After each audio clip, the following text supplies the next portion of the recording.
Boy, are these broken, gerrymandered states all across this country getting cynical, getting sneaky.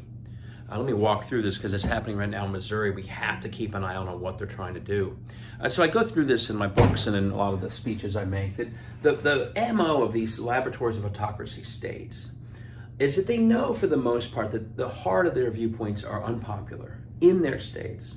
So their goal is generally to subvert democracy enough to lock in unpopular minority viewpoints that would otherwise lose in a fair democracy. That's why they gerrymander so much. That's why they try what they tried in Ohio last year. They know they will lose in a fair democracy, so they try and rig the rules to subvert democracy. That's number one. Number two, they're always learning lessons from what they do in different states. They operate as laboratories. If something works in one, they bring it elsewhere. If something fails in one, they make the adjustment, they learn the lesson, they try it differently somewhere else. And that's what's playing out right now in Missouri. So in Missouri, they watched Ohio's attack on direct democracy. They saw the voters of Ohio be offended by an attack on one person, one vote.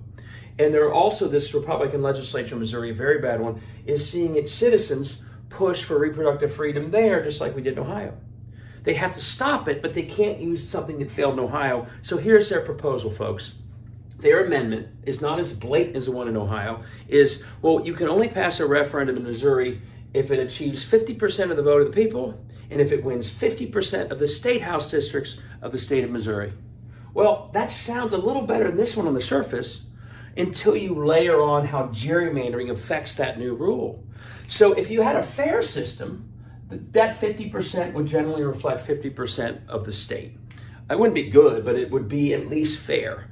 But in a system of gerrymandered districts, what they are proposing is an absolute poison pill to majority rule, because they packed a few Democrats, all the Democrats in a few districts, and spread their voters out. That 50% rule for districts basically allows them to win even when the majority of the state votes the other way. It's a poison pill. This is every bit as an attack on one person, one vote as one Ohio, but it's a lot more sneaky. Let's fight against it.